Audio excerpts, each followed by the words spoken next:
Hello all, ఎలా ఉన్నారండి అందరూ? నేనైతే చాలా బాగున్నాను. సో నాతో పాటు మీరు కూడా చాలా బాగుండాలని అయితే కోరుకుంటున్నాను. Welcome back to my YouTube channel. So ఈరోజు మీ అందరి కోసం డబల్ కా మీఠా అయితే ప్రిపేర్ చేస్తున్నాను. సో ప్రాసెస్ చూసేద్దాం రండి. ఈజీ వేలో ఎలా చేసుకోవాలో అండ్ తక్కువ టైంలో ఎలా ప్రిపేర్ చేసుకోవాలో చూసేద్దాం రండి. ఫస్ట్ ఒక బాండి పెట్టేసుకొని అందులో నెయ్యి వేసుకోండి.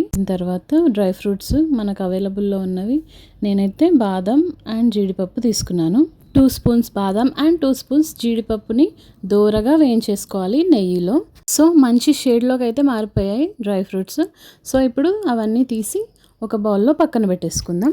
ఇప్పుడు ఇంకో బాండిని స్టవ్ పైన అయితే పెట్టేసి పాకానికి సరిపడా వాటర్ని యాడ్ చేసుకోవాలి.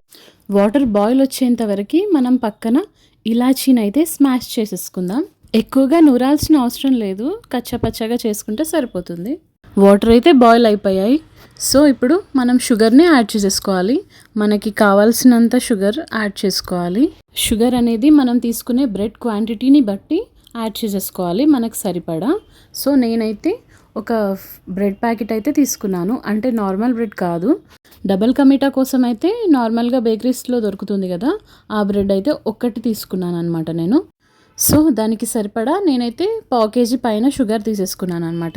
ఒకసారి బాగా మిక్స్ చేసేసి పక్కన పెట్టేసుకోవాలి. ఇంకా ఇప్పుడు మనం ముందు ఫ్రై చేసుకున్న డ్రై ఫ్రూట్స్ బాండినే మళ్ళీ స్టవ్ పైన పెట్టేసుకొని మనం కావాల్సినన్ని మిల్క్ని అయితే యాడ్ చేసేసుకొని బాయిల్ చేసేసుకోవాలి.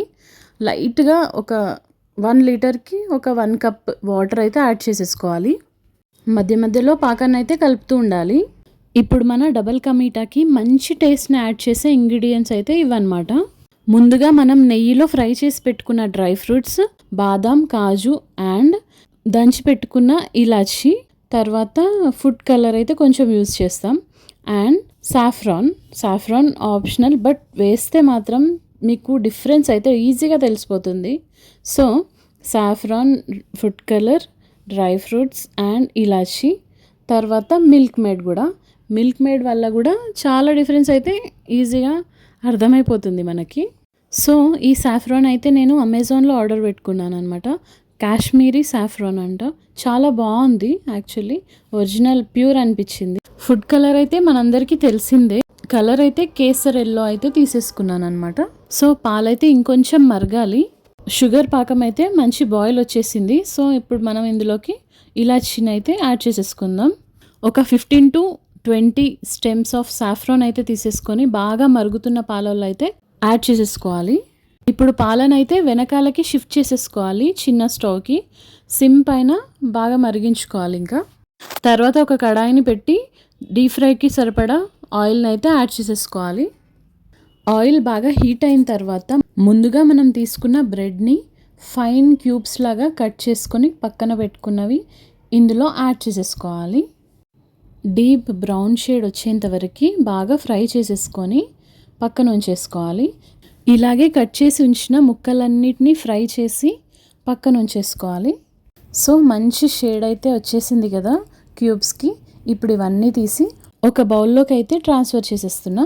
ఒక చిన్న బౌల్లో 1/2 teaspoon ఫుడ్ కలర్ని యాడ్ చేసుకొని అందులో కొంచెం వాటర్ కలిపి బాగా మిక్స్ చేసుకోవాలి. ఇప్పుడు ఈ మిక్స్ చేసుకున్న మిశ్రమాన్ని పాలల్లో యాడ్ చేసేసుకోండి. ఒక 2 minutes ఆగి మనం ముందుగా ఫ్రై చేసుకున్న బ్రెడ్ ముక్కల్ని అన్నిటినీ ఈ పాలల్లో యాడ్ చేసేసుకోవాలి. ఇప్పుడు మెల్లిగా ఒక స్పూన్తో అన్నిటినీ మిక్స్ చేసేసుకోండి. తర్వాత పాకాన్ని కూడా ఇందులో యాడ్ చేసేసేయండి. పాలు ఇంకా పాకం రెండు బాగా మిక్స్ అయ్యేలాగా ఒకసారి మెల్లిగా స్పూన్తో కలిపేసేయండి. ఇప్పుడు ఇందులో మిల్క్ మేడ్ని కూడా యాడ్ చేసేసుకోండి.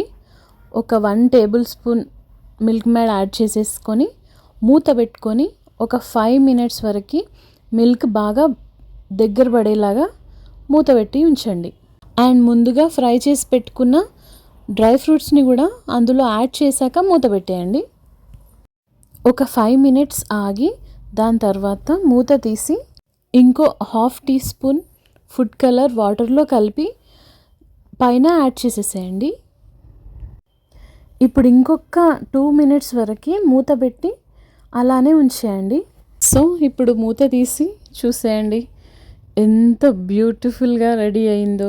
డబల్ కమిటా అయితే సూపర్గా రెడీ అయింది. ఇంకేం లేదు, లేట్ సర్వ్ చేసుకోవడమే. సర్వ్ చేసుకొని ఎంజాయ్ చేయడమే. బట్ ఏంటంటే ఇది ప్రిపేర్ చేసిన డే కాకుండా నెక్స్ట్ డే తింటే మాత్రం ఆసమ్ టేస్ట్ అయితే వస్తుంది. బట్ ఇప్పుడు కూడా చాలా బాగా వచ్చింది. సో లేట్ ఎందుకు, వెంటనే ఒక బౌల్లోకి అయితే మొత్తం షిఫ్ట్ చేసి పైన కొంచెం మళ్ళీ మిల్క్ మేడ్ అండ్ డ్రై ఫ్రూట్స్తో అయితే డెకరేట్ చేసేసాను. సూపర్గా వచ్చింది గైస్. మీరు కూడా ఒక్కసారి నేను చెప్పిన ప్రాసెస్లో అయితే ట్రై చేసి చూడండి. డెఫినెట్గా నచ్చుతుంది అండ్ ఫెంటాస్టిక్గా వస్తుంది. నేనైతే చాలా చాలా ఎంజాయ్ చేశాను. ఎంజాయ్ చేస్తూ తినేసాను అనమాట. Super taste. సో ట్రై చేస్తారు కదా, ఒకవేళ ట్రై చేస్తే ప్లీజ్ నాకు తప్పకుండా కమెంట్ చేసి చెప్పండి. ఈ వీడియో మీకు నచ్చిందనే అనుకుంటున్నాను. నచ్చితే కూడా కమెంట్ చేయండి అబ్బా. Thank you for watching. Please like, share and subscribe guys. Bye.